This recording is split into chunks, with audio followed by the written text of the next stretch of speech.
नमस्कार दोस्तों, हमारी आज की कहानी है रामपुर स्टेशन की एक भीगी दोपहर। जून की वो दोपहर उमस और बेचैनी से भरी थी। उत्तर प्रदेश के एक छोटे से रेलवे स्टेशन रामपुर के प्लेटफॉर्म नंबर 3 पर धूल और पसीने की गंध हवा में तैर रही थी। आसमान सुबह से ही गहरे स्लेटी बादलों से घिरा हुआ था, जैसे कोई भारी साया धरती को दबाए बैठा हो। हवा पूरी तरह थम चुकी थी, वो खामोशी जो किसी बड़े तूफान के आने से पहले अक्सर महसूस होती है। ईशान अपने भारी भरकम ट्रॉली बैग पर बैठा हुआ बार बार हाथ में बड़ी घड़ी देख रहा था। उसे मुंबई जाने वाली एक्सप्रेस ट्रेन का इंतजार था, जो पहले ही 3 घंटे लेट चल रही थी। ईशान एक डॉक्यूमेंट्री फिल्म मेकर था। वो पिछले 2 महीने से गांव और कस्बों की खाक छान रहा था। कैमरा और लेंसों के बोझ तले उसकी पीठ अकड़ चुकी थी और उसका मन बस किसी तरह वापस अपने घर पहुंचने के लिए तड़प रहा था। यात्री कृपया ध्यान दें, गाड़ी संख्या 22511 अपने निर्धारित समय से अब 5 घंटे देरी से चलेगी। लाउडस्पीकर से गूंजती इस बेरुखी भरी आवाज ने ईशान के सब्र का बांध तोड़ दिया। उसने झुंझलाकर अपना सिर पकड़ लिया। 5 घंटे? इस सड़े हुए स्टेशन पर 5 घंटे और? वो बुदबुदाया। उसके पास स्मार्टफोन तो था, लेकिन इस सुदूर इलाके में नेटवर्क के सिग्नल कभी आते तो कभी पूरी तरह गायब हो जाते। डिजिटल दुनिया से कटे हुए उस भीड़ भाड़ और शोर के बीच वो खुद को बेहद अकेला महसूस कर रहा था। तभी आसमान में एक जोरदार बिजली कड़की, जिसने पूरे स्टेशन को एक पल के लिए सफेद रोशनी से नहला दिया। और फिर जैसे बादलों का बांध टूट गया, मूसलाधार बारिश शुरू हो गई। बारिश इतनी तेज थी कि कुछ ही सेकंड में प्लेटफॉर्म के सामने की पटरियां पानी में डूबने लगी। ठंडी बौछारें टीन की छतों को भीनती हुई अंदर आने लगी। लोग अपनी अपनी गठरियां और बैग उठाकर सुरक्षित कोनों की तरफ भागने लगे। ईशान ने भी अपना बैग घसीटा और प्लेटफॉर्म नंबर 3 के बीचों बीच बनी एक पुरानी लकड़ी की बेंच की तरफ भागा, जिसके ऊपर की टीन की छत कम से कम सूखी दिख रही थी। उसने हांफते हुए अपना बैग बेंच के पास टिकाया और शर्ट पर पड़ी पानी की बूंदों को झाड़ने लगा। जब वो थोड़ा संभला और उसने बेंच की तरफ देखा, तो उसने पाया कि वो वहां अकेला नहीं था। बेंच के दूसरे छोर पर एक लड़की बैठी हुई थी। वो लड़की बेहद शांत बैठी थी, जैसे बाहर मचे शोर और अफरा तफरी से उसका कोई सरोकार ही ना हो। उसने हल्के पिस्ता रंग का सूती सूट पहन रखा था, जिस पर लखनऊ की पारंपरिक चिकनकरी की कढ़ाई थी। उसके बाल आधे खुले थे और कंधों पर बिखरे हुए थे, जिन पर बारिश की कुछ महीन बूंदें मोतियों की तरह चमक रही थी। उसके पास केवल एक छोटा सा पिट्ठू बैग और कपड़ों का एक छोटा सा थैला था। ईशान ने सभ्यता के नाते उसे एक औपचारिक मुस्कान दी, लेकिन लड़की ने बस अपनी पलकें झुका ली और वापस सामने गिरती बारिश की मोटी धार को देखने लगी। ईशान बेंच के दूसरे कोने पर बैठ गया। उन दोनों के बीच करीब 3 फीट की दूरी थी, लेकिन उस छोटे से स्टेशन पर, जहां हर कोई चिल्ला रहा था या भाग रहा था, उन दोनों का ये कोना अचानक एक अलग द्वीप जैसा बन गया था। टीन की छत पर गिरती बारिश की आवाज इतनी तेज थी कि पास बैठे इंसान की आवाज भी सुनना मुश्किल था। ईशान ने अपने कैमरे के बैग को चेक किया कि कहीं पानी अंदर तो नहीं गया। सब सुरक्षित था। उसने राहत की सांस ली और फुसफुसाया, अजीब आफत है। लड़की ने उसकी तरफ देखा। उसकी आंखें बड़ी और भूरी थी, जिनमें एक अजीब सी संजीदगी और थोड़ी सी थकान थी। उसने ईशान की बड़बड़ाहट सुन ली थी। बारिश की तेज आवाज के बीच उसने थोड़ा ऊंचा बोलते हुए कहा, आफत नहीं है, ये तो इस तपती दोपहर की राहत है।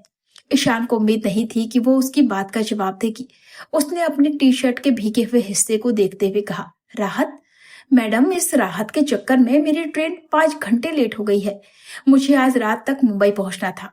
लड़की के होठों पर एक बेहद हल्की, लगभग अदृश्य सी मुस्कान तैर गई। ट्रेन तो वैसे भी लेट थी। बारिश ने तो बस आपको एक जगह बैठने का बहाना दे दिया है, वरना आप अभी भी प्लेटफॉर्म के चक्कर काट रहे होते। ईशान के पास इस बात का कोई जवाब नहीं था। उसने लड़की को ध्यान से देखा। उसके चेहरे पर एक सादगी थी, जो आज के समय में शहरों में कम ही देखने को मिलती थी। वैसे मेरा नाम ईशान है, उसने जोर से कहा, ताकि आवाज बारिश के शोर को पार कर सके। मेघा, उसने अपना नाम बताया और फिर से पटरियों पर गिरते पानी को देखने लगी। बारिश थमने का नाम नहीं ले रही थी, बल्कि समय के साथ वो और घनी होती जा रही थी। स्टेशन पर पूरा माहौल एक धुंधली सी चादर में लिपट गया था। ठंडी हवा के झोंके अब बेंच तक आ रहे थे, जिससे ईशान के बदन में एक सिहरन दौड़ गई। उसे इस वक्त किसी गर्म चीज की सख्त जरूरत महसूस हो रही थी।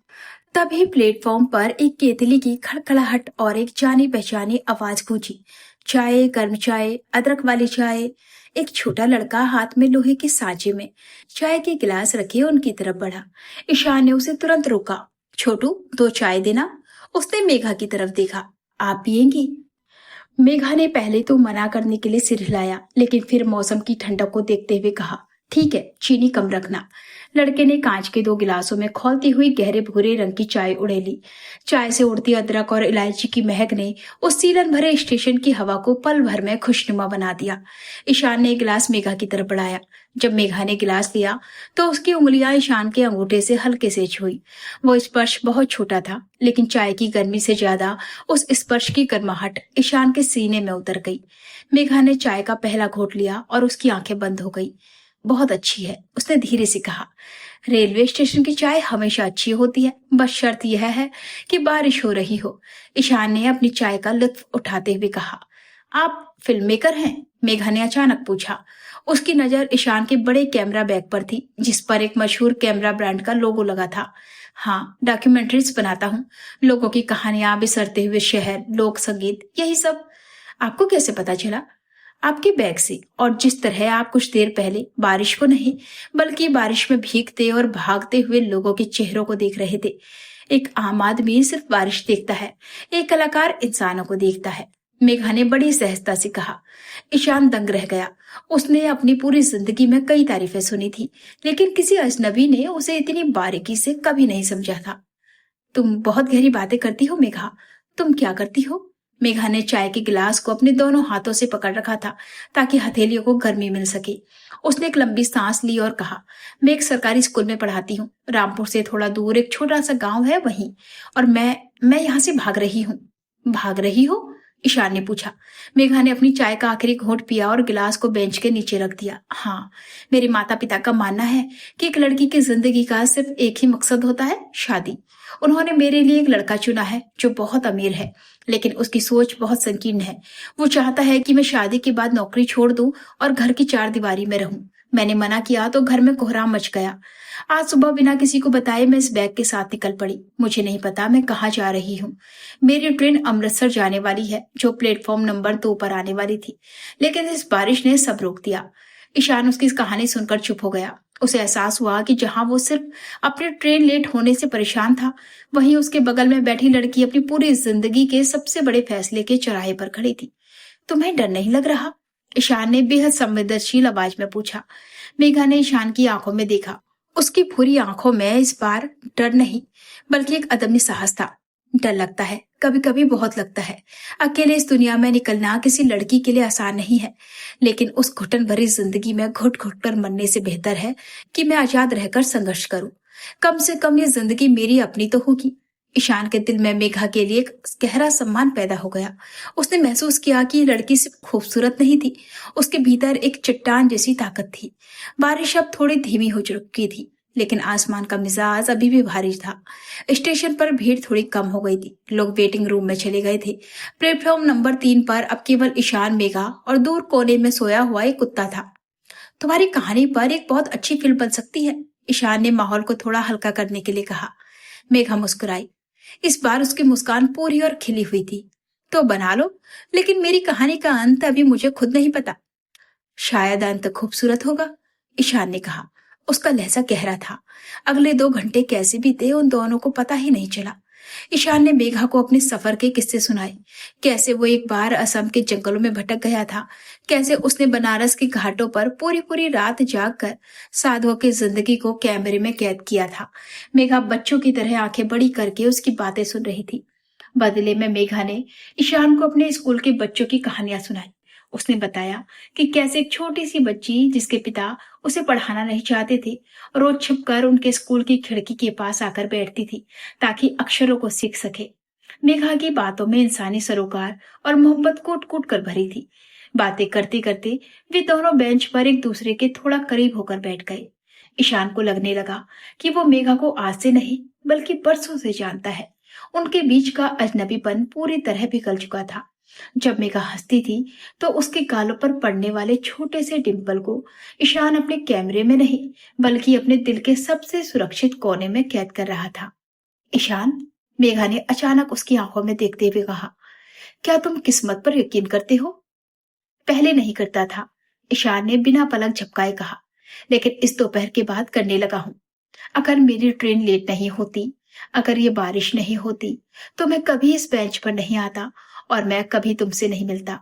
मेघा का चेहरा थोड़ा सा लाल हो गया।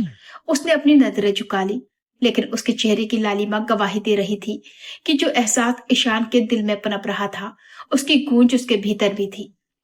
2 घंटे पहले जो दो लोग एक दूसरे के लिए बिल्कुल अजनबी थे, अब उनके दिलों की धड़कनें एक ही लय में बज रही थी। ये प्रेम था, वो प्रेम जो सालों की जान पहचान का मोहताज नहीं होता, जो बस एक पल में एक सही परिस्थिति में दो रूहों के बीच पुल बना देता है। तभी स्टेशन के लाउडस्पीकर पर एक भारी और कड़क आवाज गूंजी, जिसने उस खूबसूरत तिलिस्म को पल भर में तोड़ दिया। यात्री कृपया ध्यान दें, अमृतसर को जाने वाली गाड़ी संख्या 14631 कुछ ही मिनटों में प्लेटफॉर्म नंबर 2 पर आ रही है। मेघा का शरीर एक पल के लिए ठिठक गया। उसने ईशान की तरफ देखा। उसकी आंखों में अचानक एक उदासी और घबराहट तैर गई। मेरी ट्रेन आ रही है, उसने बेहद धीमी आवाज में कहा, जैसे वो खुद को यकीन दिला रही हो। ईशान का दिल जैसे बैठ गया। उसे लगा कि कोई उसकी छाती से सांसें खींच रहा है। इतनी जल्दी? वो बस इतना ही कह पाया। स्टेशन पर हलचल दोबारा बढ़ गई। लोग प्लेटफॉर्म नंबर 3 से पुल पार करके नंबर 2 की तरफ भागने लगे। बारिश अब पूरी तरह रुक चुकी थी, लेकिन पेड़ों के पत्तों से पानी की बूंदें अभी भी टपक रही थी। सूरज बादलों के पीछे से हल्का सा झांक रहा था, जिससे आसमान का रंग अजीब सा पीला सफेद हो गया था। मेघा खड़ी हुई। उसने अपना पिट्ठू बैग अपने कंधों पर डाला। ईशान भी उठ खड़ा हुआ। वो बेहद बेबस महसूस कर रहा था। वो दुनिया भर की कहानियां कैमरे में कैद करता था, लेकिन आज उसकी खुद की जिंदगी की सबसे खूबसूरत कहानी उसके सामने से जा रही थी और वो कुछ नहीं कर पा रहा था। मुझे पुल पार करना होगा, मेघा ने कहा। उसकी आवाज में कंपन था। मैं तुम्हें छोड़ आता हूँ, ईशान ने अपना बैग वहीं छोड़ते हुए कहा। नहीं ईशान, मेघा ने उसे रोका। यहीं तक। विदाई जितनी लंबी होती है, दर्द उतना ही बढ़ता है। वो दोनों एक दूसरे के सामने खड़े थे। प्लेटफॉर्म पर लोगों की धक्का मुक्की शुरू हो चुकी थी, लेकिन उन दोनों के लिए समय वहीं पर ठहर गया था। ईशान ने अपना हाथ आगे बढ़ाया। मेघा ने अपना हाथ ईशान के हाथ में दे दिया। इस बार ईशान ने उसका हाथ कसकर पकड़ लिया, जैसे वो उसे कभी छोड़ना नहीं चाहता हो। मेघा, क्या हम फिर कभी मिलेंगे? ईशान की आवाज भारी थी। मेघा ने मुस्कुराने की कोशिश की, लेकिन उसकी आंखों से एक आंसू निकलकर उसके गालों पर बह गया। अगर किस्मत हमें इस छोटे से स्टेशन पर मिला सकती है ईशान, तो वो हमें दोबारा मिलने का रास्ता भी ढूंढ लेगी। अपना ख्याल रखना। उसने धीरे से अपना हाथ ईशान की पकड़ से छुड़ाया, मुड़ी और भीड़ में शामिल हो गई। ईशान वहीं खड़ा रहा, उसका हाथ हवा में अधूरा सा उठा हुआ। उसने देखा मेघा पुल की सीढ़ियां चढ़ रही थी। सीढ़ियों के सबसे ऊपरी छोर पर पहुंचकर वो एक पल के लिए रुकी। उसने पीछे मुड़कर देखा। भीड़ के पार उसकी नजरें सीधे ईशान से मिली। उसने हल्के से अपना हाथ हिलाया और फिर वो पुल के दूसरी तरफ ओझल हो गई। कुछ ही मिनटों बाद प्लेटफॉर्म नंबर 2 से एक भारी हॉर्न की आवाज आई और एक ट्रेन धीरे धीरे झुक झुक करती हुई स्टेशन से दूर जाने लगी। ईशान अपनी बेंच पर वापस आकर बैठ गया। वो पूरी तरह खाली महसूस कर रहा था। उसने बेंच के नीचे देखा। वहां कांच के 2 खाली गिलास रखे थे। मेघा के गिलास के किनारे पर उसकी चाय की एक आखिरी बूंद अभी सूखी नहीं थी। ईशान ने उस गिलास को उठाया और उसे अपने पास रख लिया, जैसे वो कोई कीमती खजाना हो। शाम के 5 बज चुके थे। आखिरकार ईशान की ट्रेन भी प्लेटफॉर्म नंबर 3 पर आ गई। स्टेशन पर भारी शोर शराबा था। लोग सीटों के लिए लड़ रहे थे, लेकिन ईशान इन सब से बेखबर अपनी खिड़की वाली सीट पर आकर बैठ गया। ट्रेन ने एक लंबा हॉर्न दिया और रामपुर स्टेशन धीरे धीरे पीछे छूटने लगा। ईशान ने खिड़की से बाहर देखा। प्लेटफॉर्म नंबर 3 की वो लकड़ी की बेंच अब खाली थी और उस पर आसमान की आखिरी धूप पड़ रही थी। ईशान ने अपना फोन निकाला। नेटवर्क वापस आ चुका था। उसने अपना सोशल मीडिया अकाउंट खोला और एक साधारण सी पोस्ट लिखी। आज रामपुर स्टेशन के प्लेटफॉर्म नंबर 3 पर बारिश की दोपहर में एक अजनबी से मुलाकात हुई।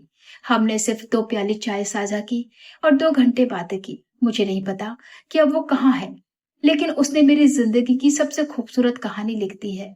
मेघा, अगर तुम कभी ये पढ़ो तो जानना कि मैं हर बारिश की दोपहर में उसी बेंच पर तुम्हारा इंतजार करूंगा। उसने पोस्ट पब्लिश कर दी। ट्रेन अब रफ्तार पकड़ चुकी थी, खेतों और पेड़ों को पीछे छोड़ती हुई। ईशान ने अपनी आंखें बंद कर ली। हवा में अभी भी सौंधी मिट्टी की महक थी और उसके होठों पर उस अदरक वाली चाय का स्वाद हमेशा के लिए अमर हो चुका था। उसे एहसास हो गया था कि प्रेम पाने या खोने का नाम नहीं है। प्रेम तो बस उस एहसास का नाम है जो आपको किसी अजनबी की आंखों में सिर्फ 2 घंटे में मिल जाता है और आपकी पूरी जिंदगी को महका देता है। ये कहानी हमें सिखाती है कि प्रेम समय या वर्षों की जान पहचान का मोहताज नहीं होता। ये दो आत्माओं के बीच की गहरी समझ और संवेदना से उपजता है। साथ ही ये कहानी स्त्रियों के अपने आत्मसम्मान, स्वतंत्रता और निर्णयों के लिए खड़े होने के साहस को भी दर्शाती है। क्या मेघा का अपने सपनों और आजादी के लिए घर छोड़ना सही फैसला था, या उसे परिवार से और संघर्ष करना चाहिए था? क्या आपको लगता है कि किस्मत ईशान और मेघा को भविष्य में किसी मोड़ पर दोबारा मिलाएगी? क्या किसी अजनबी से सिर्फ 2 घंटे की मुलाकात इंसान की जिंदगी का नजरिया बदल सकती है? दोस्तों, ये थी आज की खास और दिल को छू लेने वाली कहानी, रामपुर स्टेशन की एक भीगी दोपहर। अगर आपको ईशान और मेघा की ये अधूरी मगर खूबसूरत दास्तान पसंद आई हो, तो इस वीडियो को लाइक जरूर करें और अपने दोस्तों के साथ शेयर करना ना भूलें। कमेंट बॉक्स में अपनी राय जरूर दें कि क्या आपको भी लगता है कि सच्चा प्यार मुकद्दर के भरोसे दोबारा मिलता है। ऐसे ही और भी भावुक और प्रेरणादायक दिलचस्प कहानियों को सुनने के लिए हमारे चैनल को सब्सक्राइब करें और बेल आइकन को दबाना ना भूलें। कहानी सुनने के लिए आप सभी का बहुत बहुत धन्यवाद। मिलते हैं अगली एक नई कहानी के साथ। तब तक अपना ख्याल रखें। धन्यवाद।